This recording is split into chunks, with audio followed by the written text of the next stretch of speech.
네, 오늘 하나님께서 우리에게 말씀해 주시는 말씀은 창세기 25장 7절에서 10절까지의 말씀입니다. 창세기 25장 7절에서 10절까지의 말씀, 제가 가진 성경책으로는 34페이지에 있습니다. 창세기 25장 7절에서 10절까지의 말씀을 한 절씩 교독하겠습니다. 아브라함의 향년이 175세라. 그의 나이가 높고 늙어서 기운이 다하여 죽어 자기 열조에게로 돌아가매 그의 아들들인 이삭과 이스마엘이 그를 마므레 앞 해쪽 속 소알의 아들 에브론의 밭에 있는 막벨라 굴의 장사였으니 이것은 아브라함이 해쪽 속에게서 산 밭이라.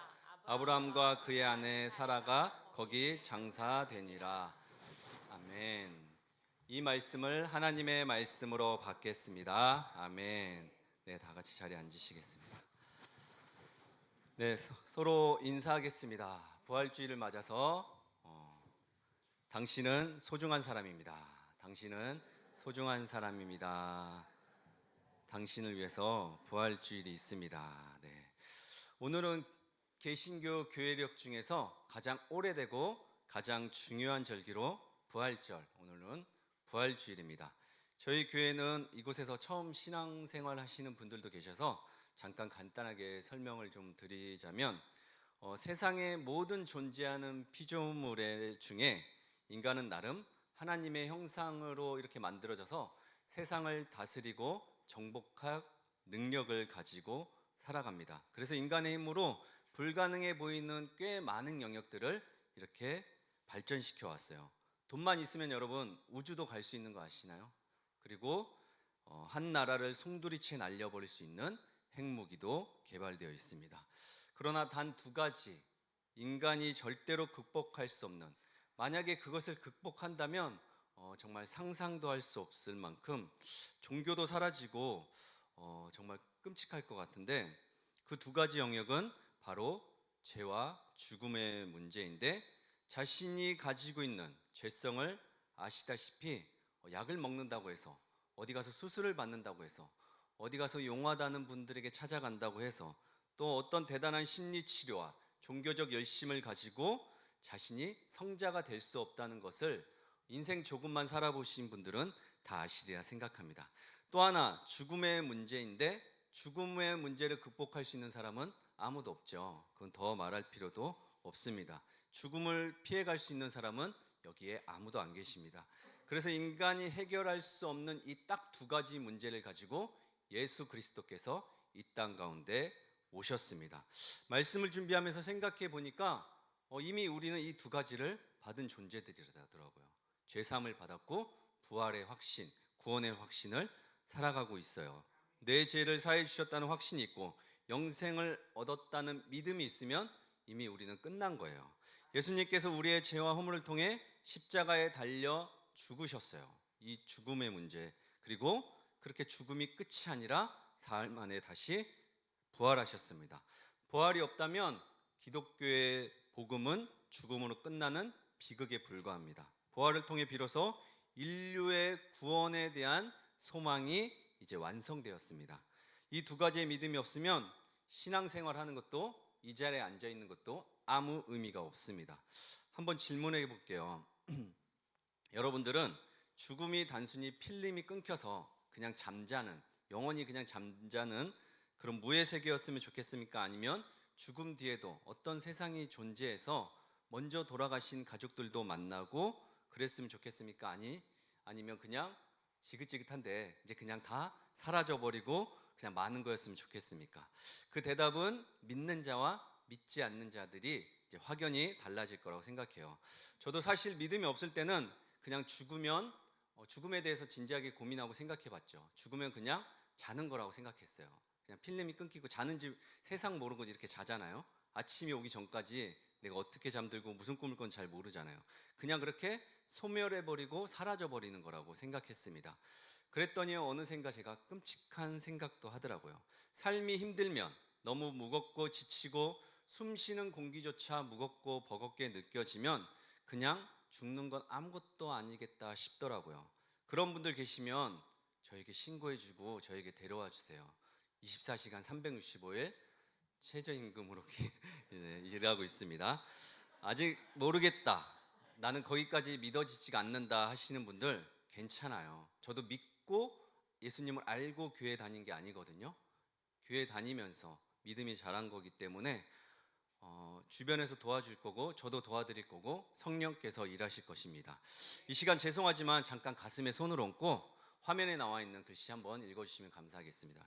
같이 읽겠습니다. 살아계신 주님, 나는 내 인생의 주인 노릇하며 살아온 죄인입니다.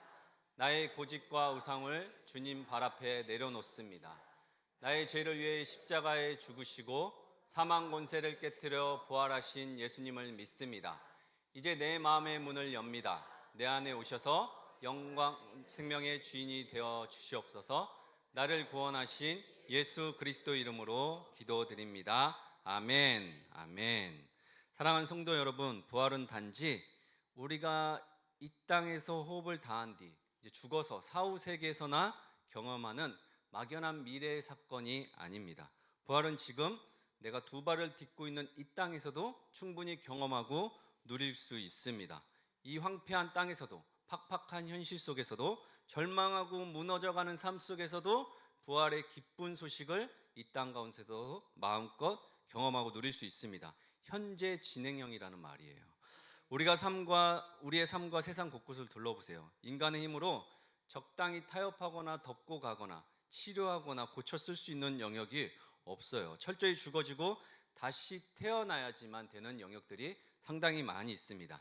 인간의 끝없는 탐욕으로 만들어낸 지금 참혹한 전쟁과 기근, 스스로 회복할 자정 능력을 완전히 상실해버린 생태계와 오염 상태들, 무엇보다도 수백 번 결단하고 결심하지만 내 안에 있는 자아조차도 내려놓을 수 없는 이기적이고 완악한 우리의 본성들, 내 의지로는 도저히 끊을 수 없는 이 마음의 생각과 중독의 사슬들은 결코 수선하거나 고쳤을 수 있는 것이 아닙니다. 죽어야지만 끝나는 거예요. 오직 십자가 위에서 철저하게 죽고 그리스도의 생명으로 다시 재창조되어 다시 태어나야지만 가능한 영역들입니다. 우리가 맞이하게 될 궁극적이고 영혼의 부활은 하나님만 아시는 저 너머의 삶, 영원한 본향에서 완전하게 이제 펼쳐지고 해석될 겁니다. 그러나 주님은 오늘 우리가 살아가는 이 땅에 무너진 현실 속에서도 매일 부활의 기적을 경험하며 살기를 원하십니다. 이 시간 지난 말씀 한번 복습해 볼게요. 그 일 후에 아브라함의 인생에 가장 안정되었을 때 하나님은 100세 얻은 이삭을 번제로 바치라는 이해할 수 없는 무거운 시험을 하시죠.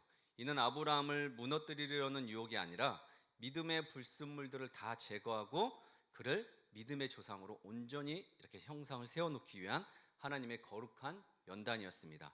아브라함은 하나님의 잔인해 보이는 명령 앞에서도 침묵하며 즉시 길을 떠났어요. 그러면서도 따라오는 종들에게 거기 있어라, 나는 이삭과 뭐하러 가고 오겠다고 했죠? 예배드리고 오겠다고 했습니다. 우리에게 어떤 시련이 닥치더라도, 어떤 고난과 힘든 일이 있더라도 우리가 그 자리에서 하나님 앞에 예배할 수만 있다면 그 문제와 시험은 뭐라고 했죠? 우리의 해석과 답이 되어서 축복과 영광으로 우리 삶에 펼쳐질 거라고 이야기 드렸습니다. 하나님이 원하시는 것은 이삭의 생명이 아니었어요. 하나님이 원하시는 건 그게 아니었습니다.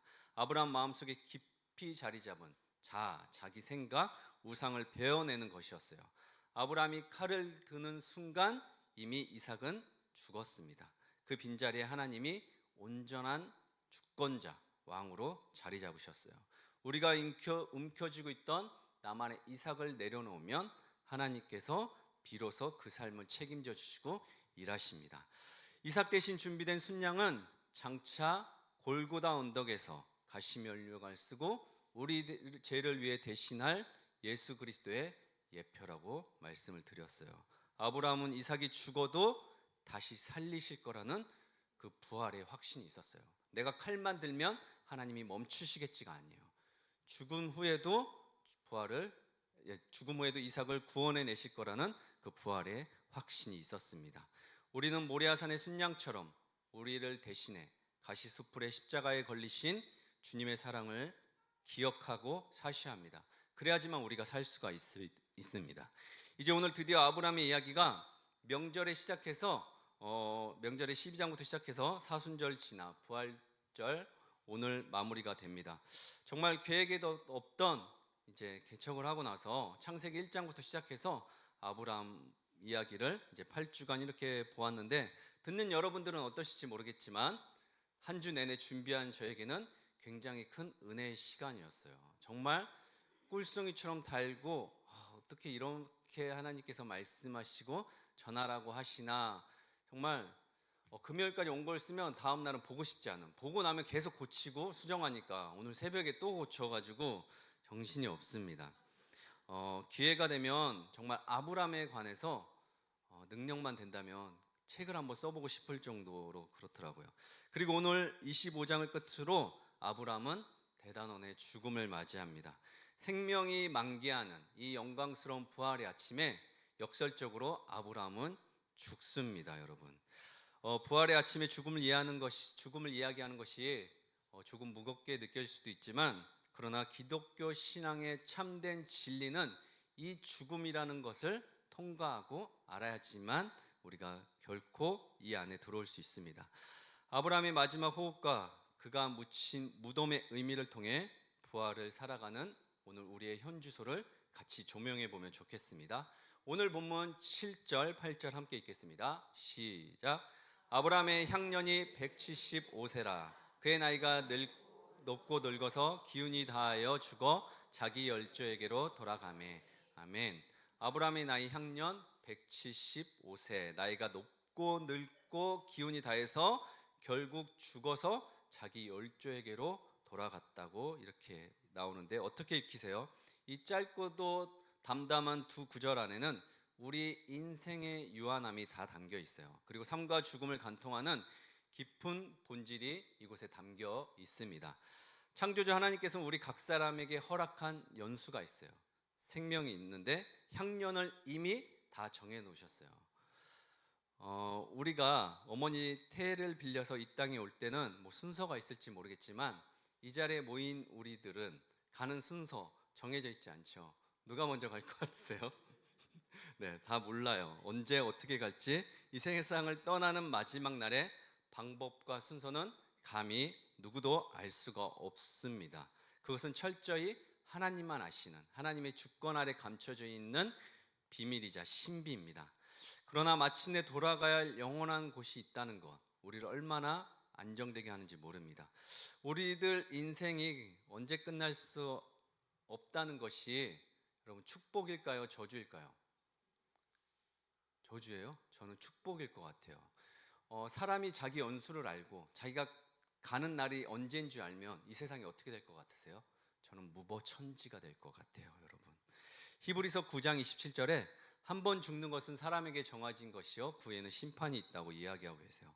성경은 인간의 죽음을 끝이나 의식의 소멸, 필름이 딱 끊기고 그냥 없어지는 것으로 보지 않고 죽음 이후에 반드시 창조주 앞에 서게 될 거라고 이야기합니다.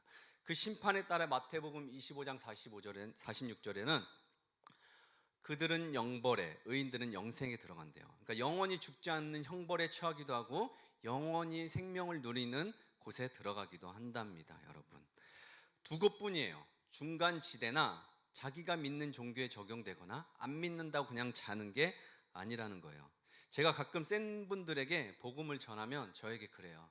천국은 니나 가라고 발로 이렇게 막 차요. 그러면은 이번에도 그랬는데 따라다니면서 예수 믿고 천국 가라, 예수 믿고 천국 가라 그랬더니 발로 차고 욕하고 난리가 났죠. 그러면서 제가 또 그래요. 그럼 지옥 갈 거냐 그러면은 더 욕을 하고 승질을 부리고 난리가 나죠.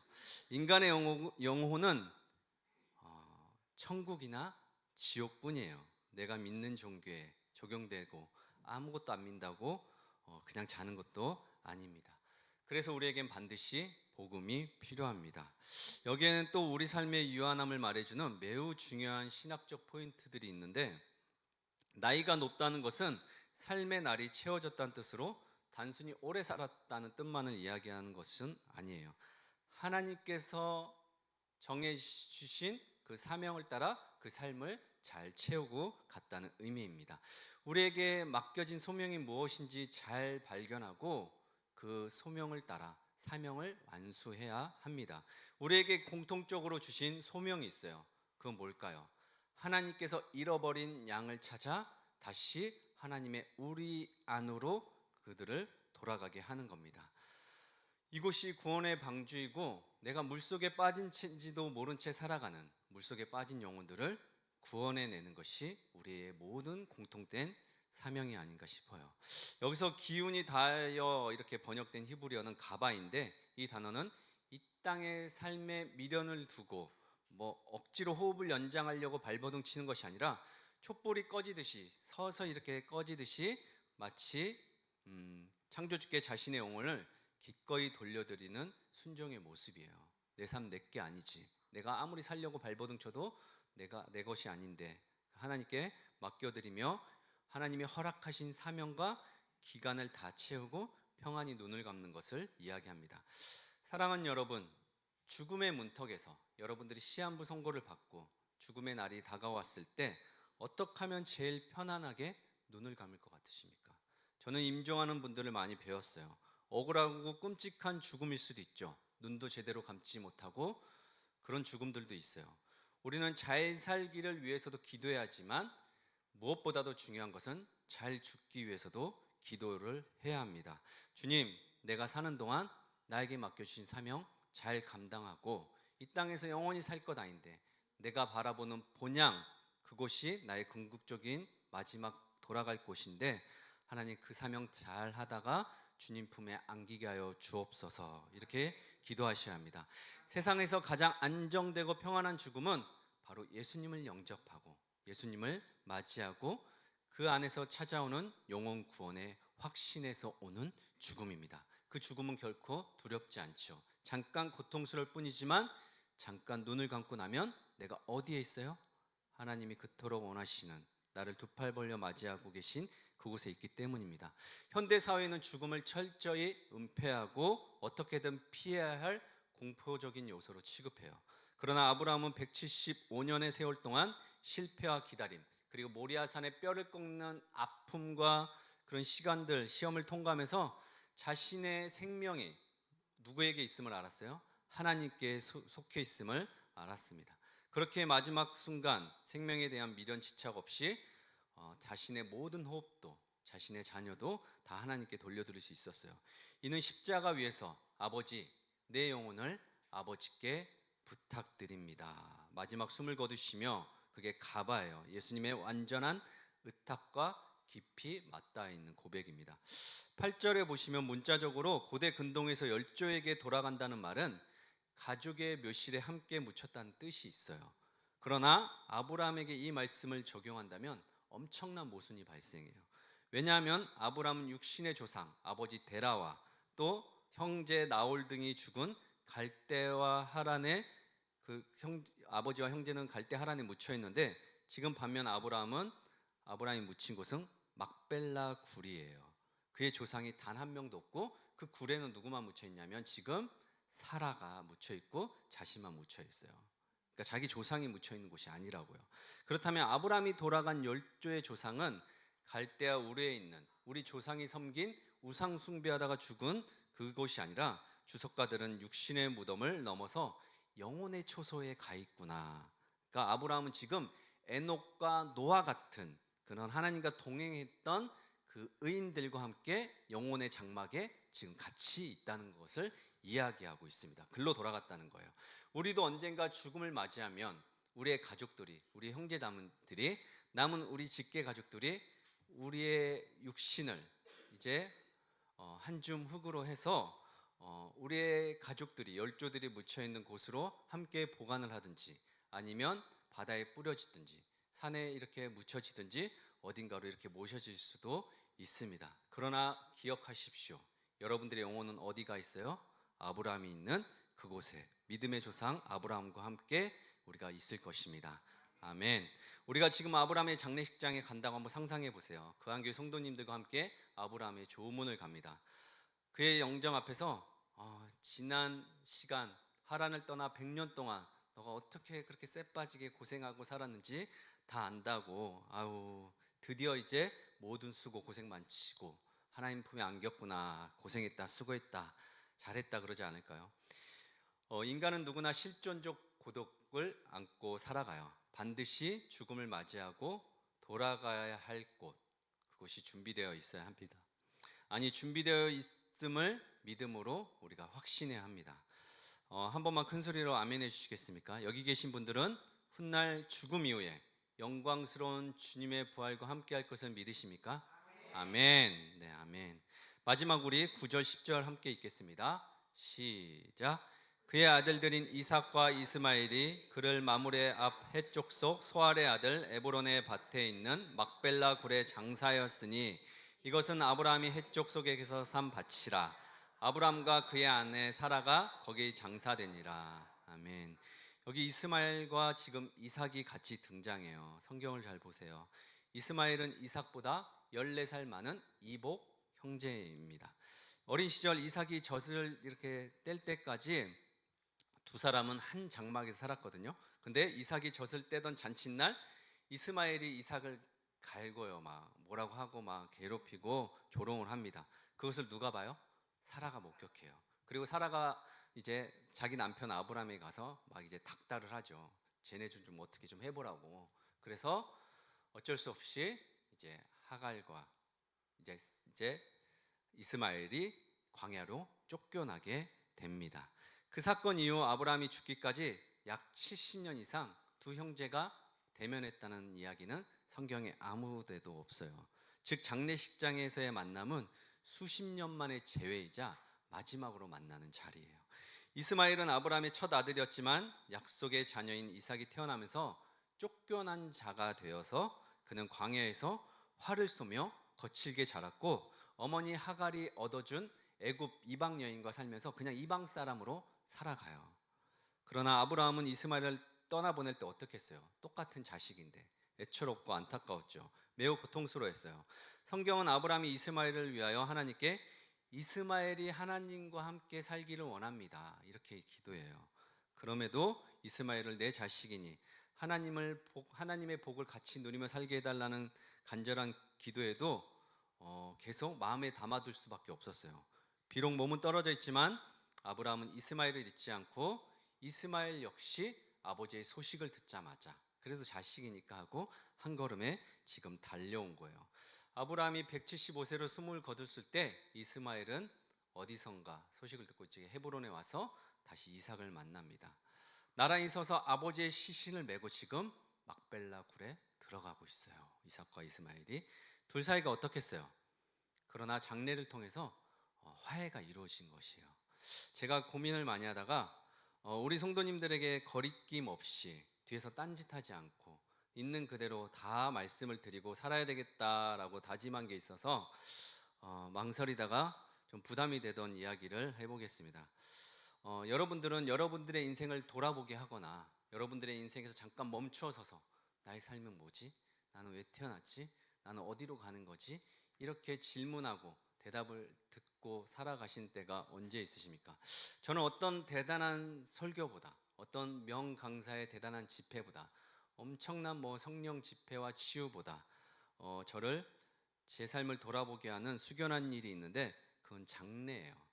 그리고 가까운 가족들의 죽음을 통해서 더 그렇습니다. 사실 고난주간이 시작하는 월요일 아침에 저에게 진정한 고난주간의 시작을 알리는 전화 한 통이 걸려왔어요. 저희 막내 고모가 하나님의 부르심을 받았습니다. 그래서 처음으로 장례 3일을 혼자 주간에서 치렀어요. 위로 예배부터 발인 예배까지 갑자기 준비해 저의 첫 장례 주도 예배가 저희 막내 고모가 되어버렸어요. 영정사진 앞에서 이렇게 진행했습니다. 사실 저희 집안은 유교적 사상이 짙은 불교 집안이에요. 조상신을 끔찍히 잘 모시고 살았습니다. 그래서 명절 때면 1년에 2번 빠짐없이 전라남도 보성으로 어머니 아버지의 저희 가족들이 갔어야 됐어요. 추석이나 설 명절에는. 그리고 떡국에 열 몇 개 되는 밥숟가락을 이렇게 꽂아놓고 절을 하고 성묘도 가고 이것이 그냥 저희 집안의 일상이었어요. 그걸 준비하기 위해서 얼마나 또 힘든 시간을 겪었겠어요. 근데 며느리라고는 우리 어머니 혼자밖에 없었거든요. 큰아버지 일찍 돌아가시고. 근데 거기에 6 고모들이 계신 거예요. 근데 이 6 고모들은 왜 자기들 집에 안 가고 왜 명절 때마다 이 집에 와가지고 이렇게 엄마를 그렇게 힘들게 하는지를 모르겠었던 거예요, 어렸을 때는. 그리고 어렸을 때 자라면서 어머니의 모진 시집살이가 저한테는 이제 트라우마로 남아 있는 거예요. 말 못할 엄청난 일들이 많이 있었습니다. 그래서 저에게 어렸을 때 명절의 시골 풍경은 술, 노름, 싸움, 뭐 이런 것들, 부정적인 제사, 이게 다예요. 그러면서 살면서 뭐 일이 안 풀릴 때는 조상 탓, 가족 탓을 많이 했던 것 같아요. 아, 내가 누가 이렇게 공부만 잘 시켜주고 우리 집안이 좀 좋았으면 나도 좀 잘 살아봤을 텐데 막 이러면서 혼자 막 이놈의 집구석 빨리 돈 벌어서 나가야 되겠다는 생각밖에는 없었던 것 같아요. 그리고 어머니가 6 고모들 틈에서 고생을 너무 많이 하시고 아버지가 일찍 돌아가시게 되면서 어머니를 빨리 구출해 내야 되겠다 해서 이제 연락을 끊고 이렇게 살게 되었던 것 같아요. 그리고 고모가 아프시다는 소식을 이제 2년 전에 듣고 이번 설 명절 때 이제 고모를 만나게 되었습니다. 이제 가발도 쓰시고 화장도 하시고 이렇게 했지만 저는 딱 보면 알죠. 고모가 많이 안 좋으셨구나, 많이 아프셨구나. 근데 요새 치료약들이 좋고 잘 개발되어서 암은 많이 사라지고 이제 항암도 많이 끝나고 새로운 신약 막 쓰고 계시다고 그래서 고모가 정말 많이 힘들었겠구나, 고생했겠구나 그런 생각만 했어요. 근데 1달 반쯤 지나고 2주 전에 고모가 갑자기 뇌출혈로 쓰러지셨다고 급하게 연락이 왔어요. 그리고 나서 의사가 이제 중환자실에서 가족들 다 부르라고 했나 봐요. 임종을 앞두고 있다고 그래서 이제 각 곳에 흩어져 있던 우리 고모들이 다 모였습니다. 몇 년 만에 이제 중환자실에서 다 모여서 고모를 뵀어요. 그렇게 임종을 기다리고 있는데 다행히 시간이 지나면서 피도 먹고 또 혈압도 제자리로 찾아오고 손발도 움직이고 있다는 소식에 다시 자신의 삶 자리로 돌아갔어요. 그리고 막내 고모에게 이제 사촌 남동생과 여동생이 있었어요. 결혼했는데 여동생은 이 여동생과 이제 남편이 되게 신실하게 하나님을 믿고 교회 다니면서 우리 고모에게 복음도 전하고 같이 예배도 드리고 했더라고요. 그러면서 저에게 찾아오면서 이러는 거예요. 만약에 장례가 일어나면 오빠가 형님이 장례를 치러줄 수 있겠냐 그래서 당황스러웠죠. 제가 홀몸도 아니고 저도 이제 1인 비영리 사업자잖아요. 교회를 책임져야 되기 때문에 언제 장례가 날지 모르고 제대로 해본 적도 없고 그렇다고 해서 이제 우리 사촌 여동생이 청주에 살고 있고 청주에서 교회를 다니는데 그곳에서 여기까지 와서 장례 주도를 할 수도 없고 그렇게 고민하다가 걱정하지 마라. 무슨 일이 일어나든 내가 다 할 테니까 걱정하지 말고 그렇게 이야기했습니다. 그런데 지난주에 이제 모리아산 설교를 준비하는데 고모를 잠깐 빨리 만나고 와야겠다는 생각이 들더라고요.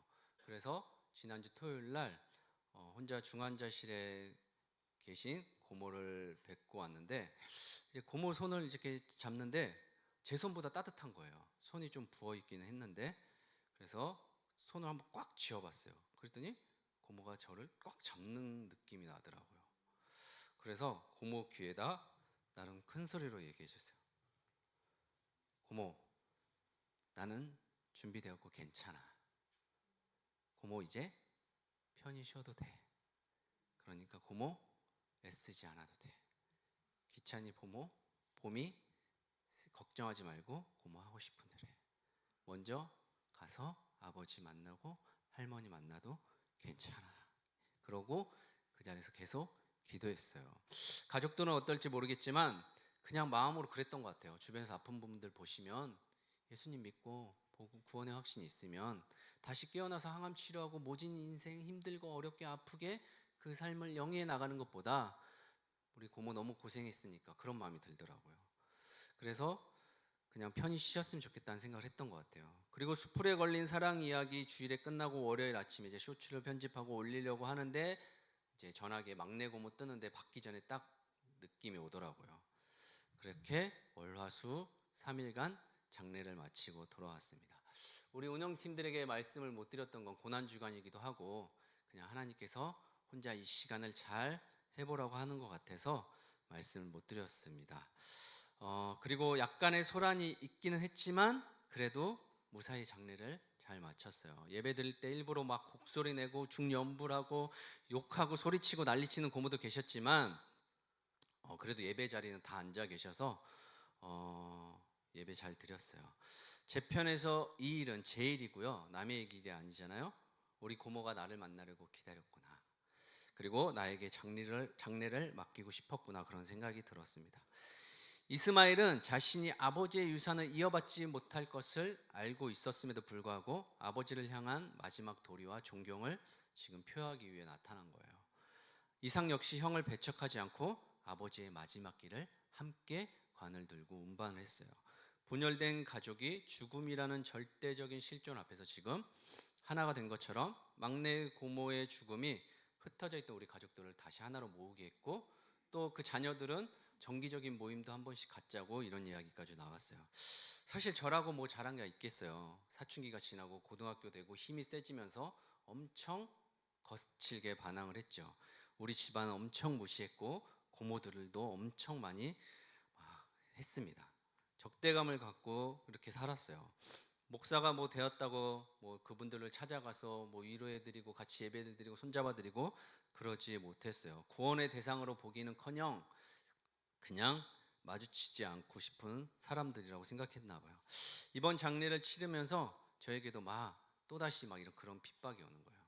무슨 재산을 노리고 왔냐는 둥, 무슨 별의별 욕들을 다 하고 거기다 대놓고 제가 예전 같았으면 어떻게 했겠어요? 같이 했죠. 근데 이제 다른 옷을 입고 있잖아요. 그래서 따라다니면서 고모 귀에 저한테 뭐라고 하는 고모 귀에 고모 사랑해. 저리 가! 막 쌍욕을 하는 거예요. 고모 사랑해. 고모 반지 돈 하나도 원하는 거 아니야. 오해하지 마. 무슨 제가 이런 말만 하면 자기 재산 뺏어갈까 봐 그런다고 걱정을 해요. 저도 고모한테 그랬어요. 나도 부자야. 먹고 살 수 있어. 고모 거 하나도 바라는 거 없어. 계속 그렇게 오해해요. 따라다니면서. 그리고 고모가 끔찍하게 생각하는 이 막내 동생 따라서 나중에 천국 가서 만나야지. 만나게 뭘 만나! 뭐 별의별 욕을 다 하고 그래요. 예수 믿고 천국 가자. 구원 받아야지. 예수 믿고 천국 가자. 고모 사랑해. 욕을 먹으면서 3일을 그렇게 싸우다가 왔습니다.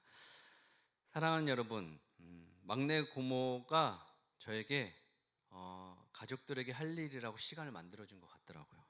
누군가의 죽음은 끊어진 관계를 회복시키고 가족의 이제 화해 자리로 옮기는 힘이 있어요. 그리고 여기서 또 주목할 만한 장소가 있는데 마물의 앞 해쪽 속의 아들 에브론의 밭에 있는 막벨라 굴이에요. 이것이 오늘 핵심입니다. 글자 그대로 이 뜻은 이중된 굴, 또 쌍둥이 굴을 의미합니다. 동굴이 위아래 두 층으로 되어 있거나 동굴이 위아래 나왔나요? 원어? 해서 나와 주실래요? 굴 안에 또 다른 굴이 연결된 이중 구조였을 거예요. 무덤은 단지 죽음이라는 단면만 있는 곳이 아니라 성경 언어를 보면 깊이 보면 재미있는데 이 안으로 들어갔더니 이중 구조로 되어 있어요. 부활과 영생, 또 다른 문이 있다는 거예요, 여러분. 그런 신비로운 장소로 막벨라 굴이라는 거예요.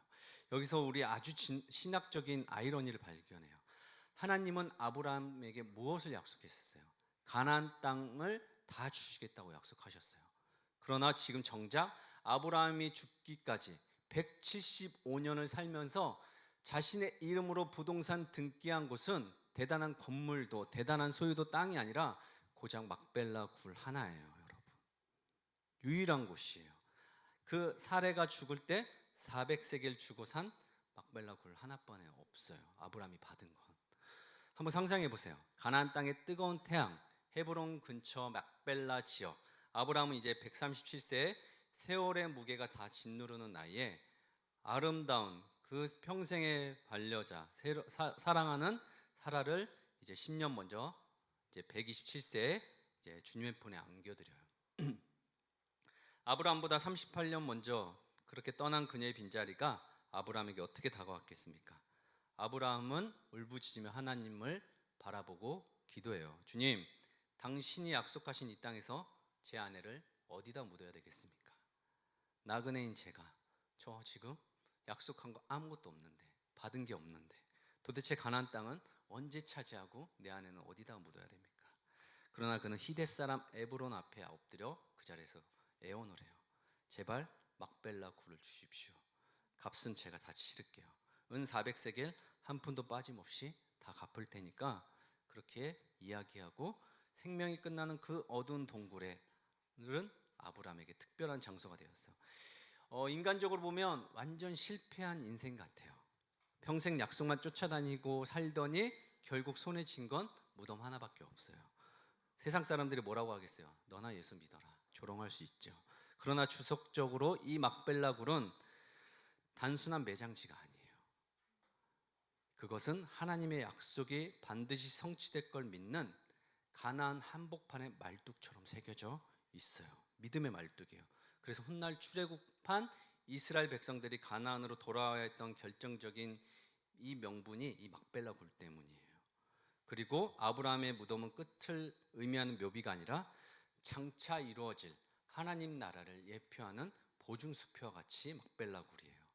이와 관련해요, 창세기 29절에서 49장 29절에 32절 말씀이 굉장히 중요한데, 이것은 야곱의 유언이거든요. 근데 뭐라고 하고 있냐면 31절만 볼게요. 아브라함과 그의 아내 사라가 거기 장사되었고 이삭과 그의 아내 리브가도 거기 장사되었으며 나도 레아를 그곳에 장사하였노라. 야곱은 당시 세계 최강 애굽 이집트의 막내 요셉의 총리로 재직해 있어서 호사를 누리고 살던 때예요. 그때 죽음을 맞이했어요. 애굽의 화려한 피라미드, 거대한 묘실에 묻힐 수도 있었지만, 그러나 야곱은 애굽의 금은 부와 좋은 매장지 마다하고 반드시 나를 어디다 묻어달라고 유언합니까? 지금 막벨라 굴에 묻어달라고 유언해요. 세상 영광보다 비록 어두운 굴일지라도 하나님의 약속이 있는 그곳에 묻어달라고 이야기하고 있는 거예요. 야곱은 알고 있었어요. 육신이 어떻게 되든 무슨 상관이야. 어디에 묻히든 무슨 상관이야. 내 영혼은 어디가 있는데? 하늘나라에 있는데. 상관없지, 그런 거예요. 아브라함이 박아놓은 믿음의 말뚝이 어디까지 이어진 줄 아세요? 3대째 야곱의 영혼까지 가나안 땅으로 강력하게 끌어당기고 있어요. 앞으로 저에게 또 장례를 부탁할 가족들이 반드시 있을 거라고 하나님께서 말씀해 주셨어요. 히브리서 기자는 이 아브라함의 죽음을 신약의 관점에서 완전히 재해석해요. 이건 같이 읽겠습니다. 시작. 이 사람들은 다 믿음을 따라 죽었으며 약속을 받지 못하였으되 그것들을 멀리서 보고 환영하며 또 땅에서는 외국인과 나그네임을 증언하였으니 그들이 이같이 말하는 것은 자기들이 본향 찾는 자임을 나타냄이라. 그들이 나온 바 본향을 생각했더라면 돌아갈 기회가 있으려니와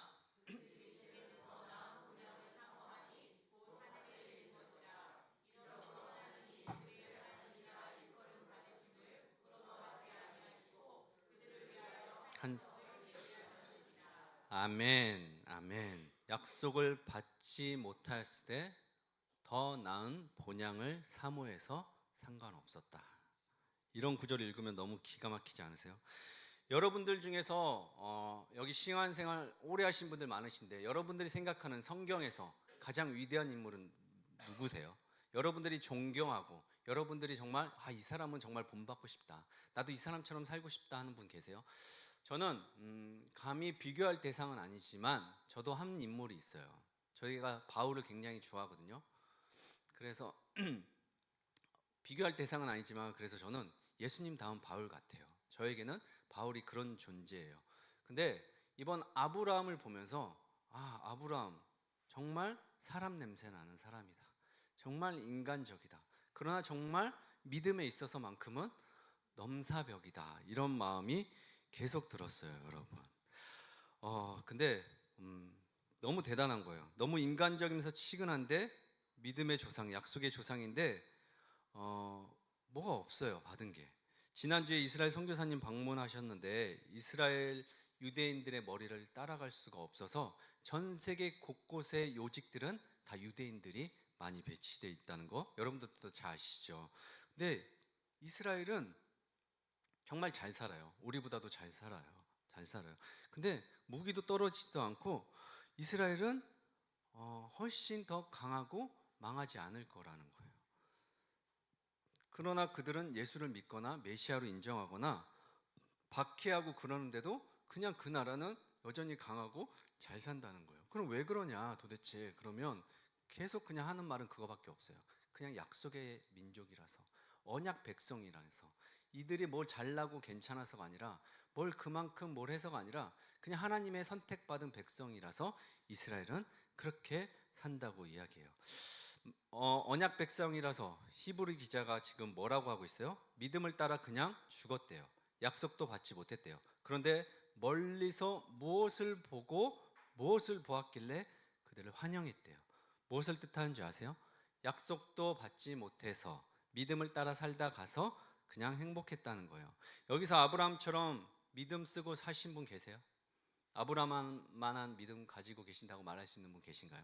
본토 친척, 아비의 집 다 내려놓고, 자식도 가족도 집도 친척도 다 내려놓고 다른 땅에 가보신 적 있으세요? 하나님 말씀만 믿고, 그리고 재산을 노리는 시퍼렇게 젊은 조카에게 다 양보하고, 네가 땅 선택하고 네가 모든 거 다 가져가라, 이렇게 한 적 있으세요? 아니면 소돔 땅 무너져가는 이방 나라를 위해서 하나님을 앞에 막고 눈물로 기도한 적 있으신가요? 처자식 광야로 이렇게 내몬 적 있으세요? 아니면 하나밖에 없는 이삭, 약속으로 받은 아들 모리아산에 이렇게 제물로 바쳐본 분 계시나요? 그럼에도 불구하고 끝까지 하나님의 어떤 시험과 굴곡과 어려운 환경 속에서도 제단 쌓는 일 놓지 않고, 예배 드리는 거 놓지 않고, 하나님께 드릴 거 궁색해 하지 않고 그렇게 지금까지 살아왔다고 자부할 수 있는 분 계시나요? 그럼 여기서 아브라함보다 응답 못 받은 분 계세요? 그러지도 못했으면서 아브라함만큼 응답 못 받은 분 계세요? 저는 저만큼 기가 막힌 사연을 안고 여기까지 살아왔다고 생각하는 사람 없거든요. 제 나름대로는. 저는 그런데 결혼에 소망도 없었는데 결혼도 했어요. 그런데 돌아보니까 별로 노력도 하지 않았는데 아이들도 그냥 둘 달 낳아서 키우고 있어요. 멀쩡한 직업도 없었는데 아내 잘 만났는지 신학도 하고 능력도 없는데 재주도 없는데 이렇게 개척해서 이렇게 성도님들과 예배도 드리고 있어요. 생각해 보니까 하고 싶다고 소망하고 기도하는 것들, 죽어라고 내가 그렇게 믿음을 쌓고 기도했나 싶어요. 근데 하나님께서 신실하게 일하시고 응답해 주셨더라고요. 굉장히 고생하고 가슴 아픈 세월을 나는 살았다고 생각했는데 아브라함하고 비교해 보니까 나는 아무것도 아니에요. 그만큼 믿음 쓰고 살지도 않았고 그만큼 응답을 못 받은 것도 아니더라고요. 그런데 아브라함은 지금 무덤 하나 남기고 죽었어요. 약속 못 받고 그냥 믿음 따라 살다 죽었다고요. 그런데 죽고 나서 지금 멀리서 누가 지금 두 팔 벌려 그를 향해 지금 환영하고 있어요.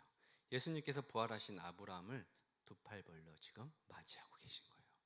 이제 아브라함은 다 비로소 끝났어요. 다 이루었습니다. 그걸 요한복음 8장 56절에서 예수님이 유대인들에게 말해요.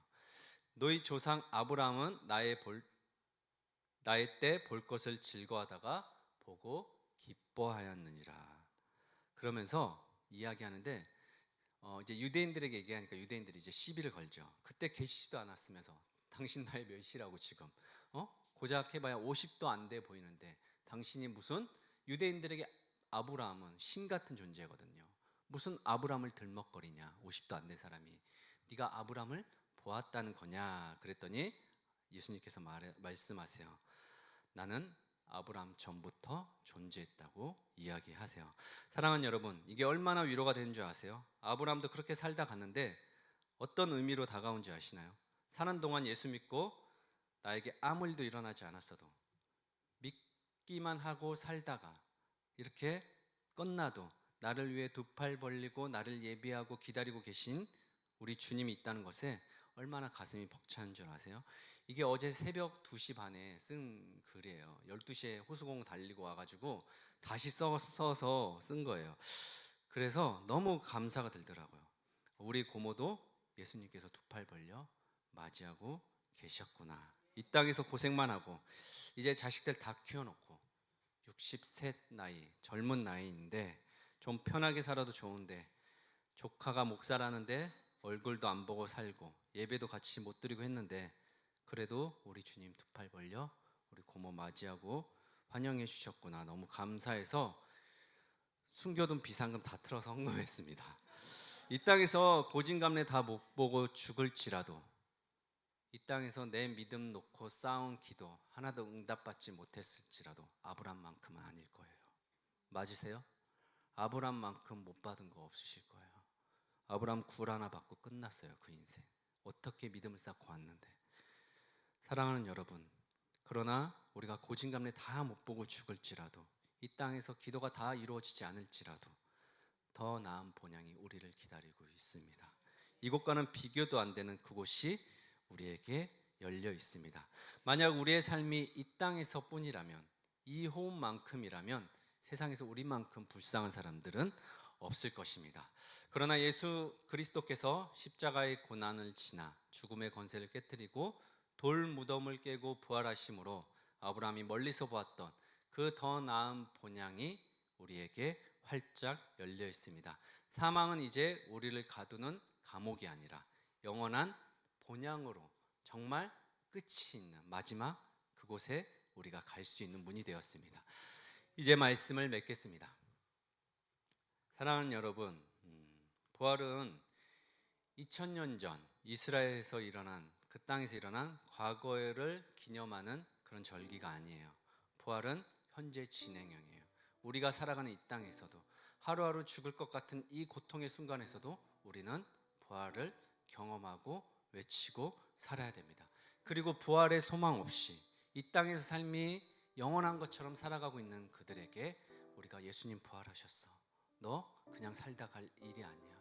너에게 아무 일이 없다 해도 너를 위해 준비된 예비된 본향, 더 나은 곳이 예비되어 있어.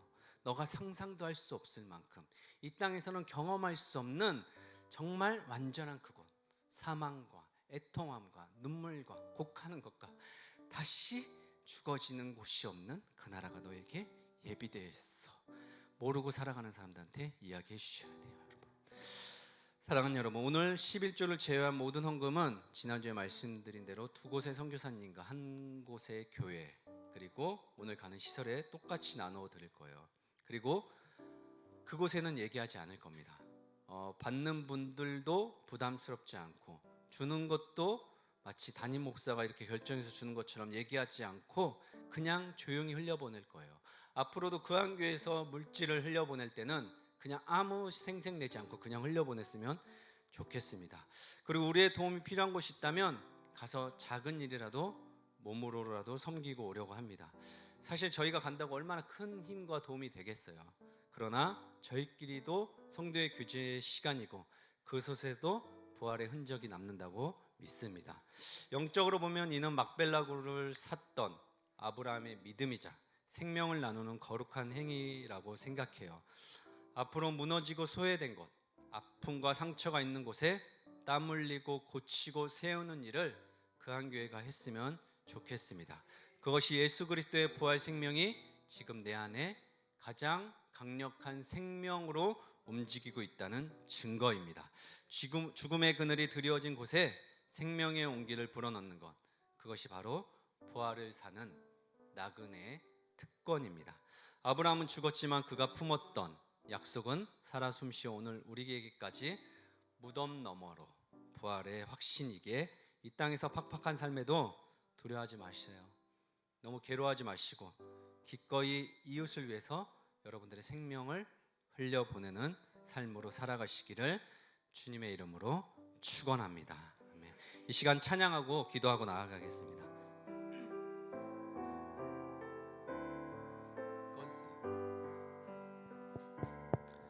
다 표현 못해도 나 표현하리라. 다 고백 못해도 나 고백하리라. 다 알 수 없어도 나 알아가리라. 다 닮지 못해도 나 닮아가리라. 다 표현 못해도 다 표현 못해도 나 고백 못해도 나 고백하리라. 다 알 수 없어도 나 알아가리라.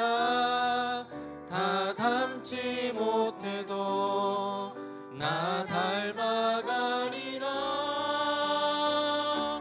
그 사랑 얼마나 아름다운지, 그 사랑 얼마나 날 부욕해 하는지, 그 사랑 얼마나 크고 놀라운지를, 그 사랑 얼마나 나를 감격하게 하는지, 그 사랑 얼마나, 그 사랑 얼마나 아름다운지, 그 사랑 얼마나 날 부욕해 하는지, 그 사랑 얼마나 크고 놀라운지를, 그 사랑 얼마나 나를 감격하게 하는지. 이 시간 우리 같이 두 가지 기도 제목 가지고 기도하겠습니다. 하나님, 우리도 영원한 본향을 기억하며 그곳을 소망하며 살아가는 사람들 되게 하여 주시옵소서. 이 땅에서 영원히 살 것처럼 살지 않고 하나님이 예비해 두신 그 땅을 소망하며 이곳에서의 삶이 지옥 같고 힘들고 어려울지라도 더 나은 본향이 예비되었음을 기억하며 이 땅에서도 부활의 기쁨을 가지고 살아갈 수 있도록 인도하여 주시옵소서. 하나님, 또한 가족을 떠나보낸 슬픔 가운데 있는 사람들이 있다면 그 가족들을 위로하여 주시고, 그 가족들 가운데도 먼저 떠나신 가족들을 부활의 날 다시 만날 것을 우리가 소망하며 만나자고 그들을 위해 같이 이렇게 기도해 주셨으면 좋겠습니다. 주님, 우리 삶 가운데 부활로 다시 찾아오신 거 고맙고 감사합니다. 주님, 내가 더 나은 본향을 사모합니다. 그리고 아픔 당한 가족들과 함께 내가 떡을 나누며 나의 것을 나누며 살겠습니다. 이 시간 우리 주님의 마음으로 같이 기도하도록 하겠습니다. 기도하겠습니다.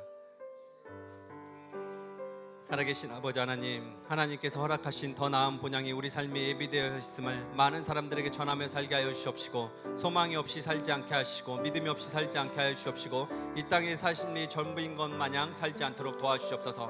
하나님, 슬픔 당한 우리 가족들을 책임져 주시고 붙들어 주시옵소서.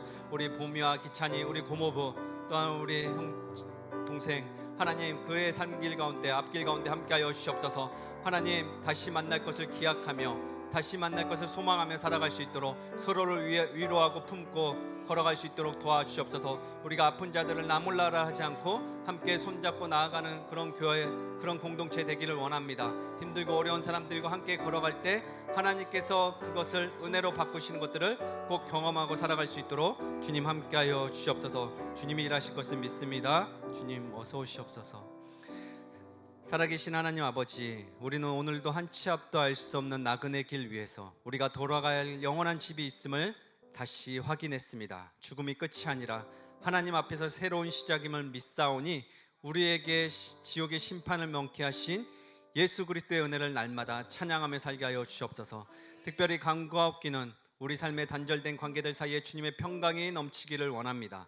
고집과 자존심을 내려놓고 마지막 날 우리가 모든 주님 앞에 서게 될 형제 자매임을 기억하고 서로를 품게 하여 주옵소서. 슬픔의 자리가 화해의 자리가 되게 하시고 이별의 장소가 천국의 소망이 되는 현장이 되게 하여 주옵소서. 우리의 작은 나눔과 실천이 복음의 통로가 되는 그 한 사람을 찾아내어 구원을 내는 그런 역사가 일어날 수 있도록 주님 인도하여 주옵소서. 그렇게 일하실 주님을 믿고 의지하며 살아계신 예수님의 이름으로 기도했습니다.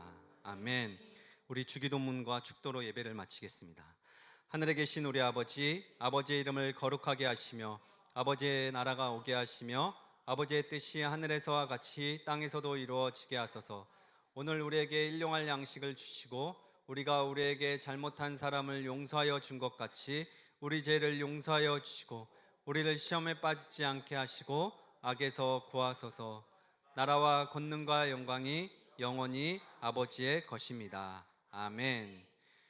지금은 우리의 생명 되신 우리 주 예수 그리스도의 은혜와 하나님의 크신 사랑과 성령님의 감화 감동 역사 충만하심이 땅의 것에 매이지 않고 영원한 천국 소망을 품으며 가족과 이웃 사이에 막힌 담을 허물고 화평의 길을 걷기로 다짐하는 이 자리에 모인 모든 주님의 자녀들과 또 유족들과 그리고 슬픔 가운데 있는 모든 사람들, 그리고 그들의 가정과 일터와 또 오늘 가게 될 조이빌리지 그 기관과 이제로부터 영원토록 함께 하시기를 간절히 축원하옵나이다. 아멘.